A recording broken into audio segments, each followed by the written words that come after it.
लेकिन इस बीच एक और बड़ी अपडेट इसी केस से जुड़ी हुई कि उसको कोर्ट रूम लाया गया है। ललित झा जो मास्टरमाइंड बताया जा रहा है उसको कोर्ट रूम लाया गया है। ललित झा को आज कोर्ट में पेश किया जाना है। अब उसे कोर्ट रूम लाया गया है। यह ताजा अपडेट निकलकर सामने आ रही है। पटियाला हाउस कोर्ट, वहां पर इसे पेश किया जा रहा है। अब ये तस्वीरें देख लीजिए। ललित झा आपको इसी में दिखाई देगा। वही वो मास्टरमाइंड है जिसने ये पूरी साजिश रची थी। जांच आगे चल रही है, खुलासे नए नए हो रहे हैं। ललित झा जिसकी तस्वीर आपने देखी थी लाल रंग के कुर्ते में, अब वही तस्वीर उसी शख्स को आप देख लीजिए। पटियाला हाउस कोर्ट में उसे पेश किया जा रहा है और उसी के दौरान की ये तस्वीरें अंकित गुप्ता ग्राउंड जीरो से जुड़े हैं, वो हमें और ज्यादा जानकारी इस बारे में देंगे।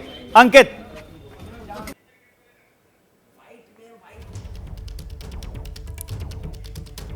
अंकित गुप्ता।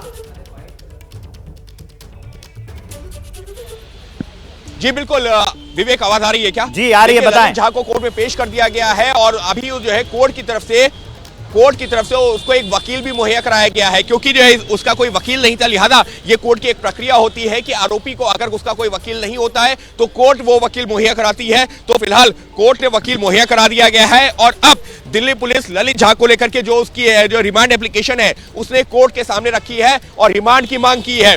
अभी जो कुछ मिनटों में साफ हो जाएगा कि आखिर ये रिमांड है कितने दिनों की, लेकिन दिल्ली पुलिस की तरफ से यही बताया जा रहा है कि ये जो पूरी साजिश हुई थी, जैसे संसद में ये लोग घुसे थे उसके सहयोगी, तो उसमें ललित का एक महत्वपूर्ण रोल रहा था और उससे काफी पूछताछ करनी है और कई जगहों पर उसको लेकर के जाना है। इस तरीके की लगातार बातें कही जा रही हैं अभी सुनवाई के दौरान और उसी आधार पर रिमांड की मांग की जा रही है। तो फिलहाल जो ललित की तरफ से जो वकील है वो जो पुलिस की डिमांड है, यानी कि पुलिस ये कह रही है कि रिमांड में भेजा जाए, तो उसका विरोध कर रहे हैं और उनका ये कहना है कि ललित जो है पिछले 24 घंटे से इनके पास में है, ज्यादा रिमांड की जरूरत नहीं है। लेकिन कुल मिलाकर के पुलिस लगातार यही बता रही है कि ललित का इस पूरे केस में एक महत्वपूर्ण रोल रहा है। इतना ही नहीं, जिस बात की जो है जानकारी जो लगातार वरुण भी दे रहे थे कि ललित जो है यहाँ से फरार हुआ है और उसके पास तमाम मोबाइल फोन्स थे, वो किस तरह से राजस्थान गया, वहां से वापस आया, ये वो तमाम चीजें हैं जिसका जिक्र पुलिस अभी कोर्ट में कर रही है।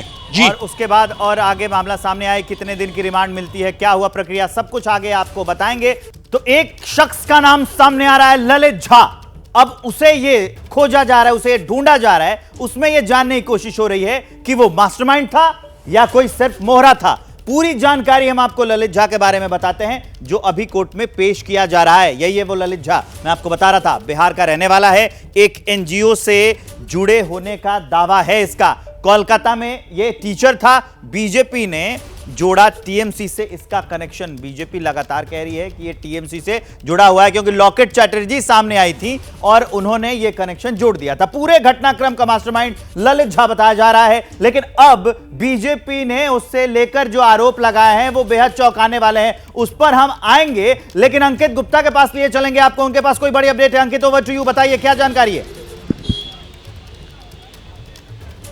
जी बिल्कुल विवेक, इस वक्त के लिए बड़ी खबर यह है कि ललित झा को 7 दिनों के लिए पुलिस हिरासत में भेज दिया गया है। पुलिस ने मांग की थी कि 15 दिनों के लिए पुलिस हिरासत में भेजा जाए, लेकिन कोर्ट ने 7 दिनों के लिए पुलिस हिरासत में भेजा है। रिमांड एप्लीकेशन में पुलिस ने कहा था कि ललित झा अब तक की जो इन जांच में मास्टरमाइंड के तौर पर सामने आया है, इसके पास से मोबाइल की बरामदगी करनी है। और इतना ही नहीं, क्योंकि जो तमाम आरोपी हैं वो अलग अलग राज्यों से हैं, लिहाजा इसको अलग अलग राज्यों में लेकर के जाना है। जिसके बाद में कोर्ट ने फिलहाल के लिए ललित झा को 7 दिनों के लिए पुलिस हिरासत में भेज दिया है और अब इन 7 दिनों के दौरान पुलिस इन तमाम आरोपियों को आमने सामने बिठा करके पूछताछ करेगी, इनको अलग अलग जगहों पर ले जाएगी। साजिश कहां रची गई थी, फंडिंग कहां से आई थी, पैसा कहां से आया था, कौन इनके पीछे था, ये वो तमाम सवाल हैं जिनका सवाल जवाब ढूंढने की आप हमारे साथ बने रहिए।